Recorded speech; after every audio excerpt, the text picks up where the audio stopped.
In episode 44, titled Populate the POA&M Accurately, we take the disciplined step of translating assessment results into precise records that drive remediation rather than paperwork. A plan of actions and milestones, POA&M, is more than a ledger. It is the operational memory of risk decisions, corrective actions, and verification outcomes. When each entry is clear, traceable, and current, leaders can allocate resources with confidence, and auditors can reconstruct exactly what changed and why. Our aim here is pragmatic.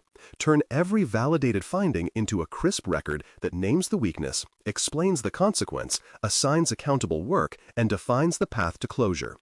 The difference between a strong POA&M and a weak one is the difference between progress you can prove and effort that only feels productive. We start by translating findings into precise POA&M entries, one for one, with no ambiguity about lineage. Each record should open with a direct tie to its source finding, so a reviewer can travel from the report to the remediation plan without guessing. Preserve the context from triage scope, affected systems, and the reason the issue matters, so the remediation owner inherits a clear picture rather than a cryptic note. Treat the POA&M as the single source of truth about status. If someone wants to know whether a weakness is mitigated or still open, the answer lives here and is supported by evidence references. That discipline turns the document from a compliance artifact into an operational dashboard that sustains attention until closure is verified.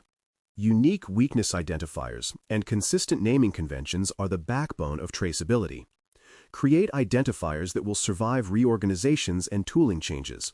A stable prefix for the system or portfolio, a year indicator, and a monotonically increasing number works well.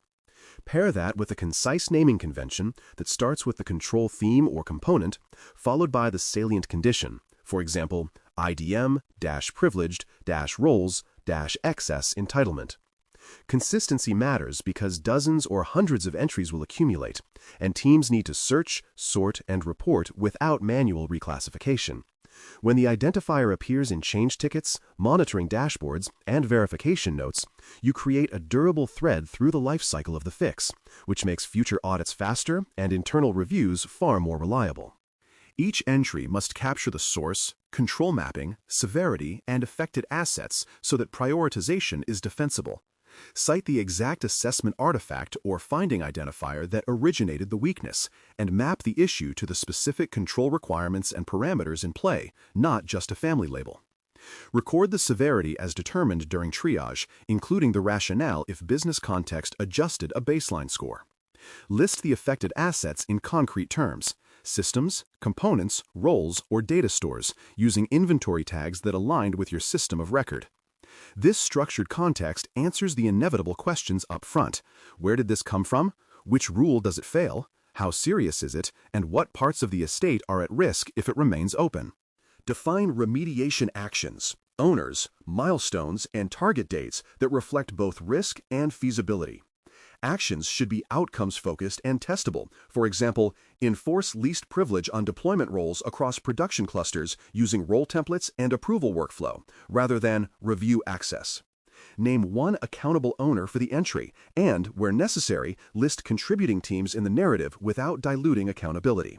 Set milestones that show meaningful progress: design approved, configuration applied to pilot, rollout completed, monitoring rule verified, and attach target dates that align with severity. This structure avoids the trap of open-ended tasks and supports transparent schedule negotiations when dependencies emerge. Progress measured against milestones builds confidence that the plan is more than good intentions. Include interim mitigations and the residual risk they leave until full closure is verified. If compensating steps reduce exposure in the near term, restricting access, raising monitoring sensitivity, or disabling vulnerable features, record what was implemented, where it applies, and how you know it is actually operating. Be candid about residual risk, especially when mitigations depend on ongoing human diligence or narrow conditions. Mark the expiration of interim measures or the conditions under which they must be reevaluated. This candor prevents the quiet decay of temporary fixes into de facto permanence and keeps leadership honest about how much risk remains at each stage of the remediation journey. Budget resources, dependencies, and required approvals so the plan is executable rather than aspirational. Identify the engineering capacity, change windows, vendor involvement, or procurement lead times that will determine pace. If the fix touches regulated data paths or customer-facing behavior, call out the approvals needed from security architecture, change advisory boards, or privacy council. These elements belong in the POA&M entry because they influence schedule credibility, and they help reviewers understand why an aggressive date might be unrealistic without additional support. When budgets and dependencies are explicit, leaders can unlock constraints early, shifting resources, adjusting deadlines, or sequencing work to minimize operational risk. Attach evidence references for verification and future audits, and make those references resolvable. Link to the exact artifacts that prove the weakness log segments, configuration snapshots, ticket IDs, or screenshots, and later to the evidence that proves the fix.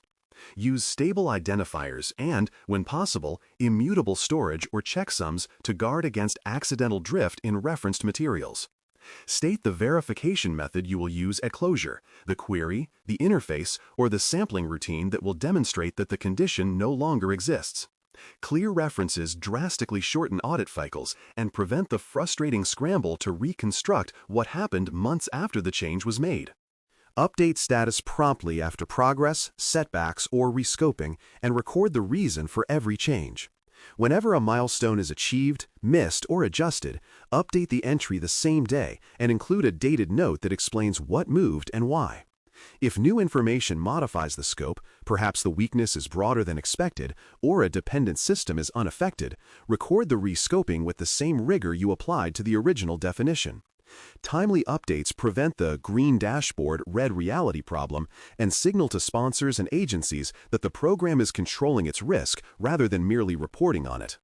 Fresh status is a control in its own right because it reduces the likelihood of unmanaged exposure.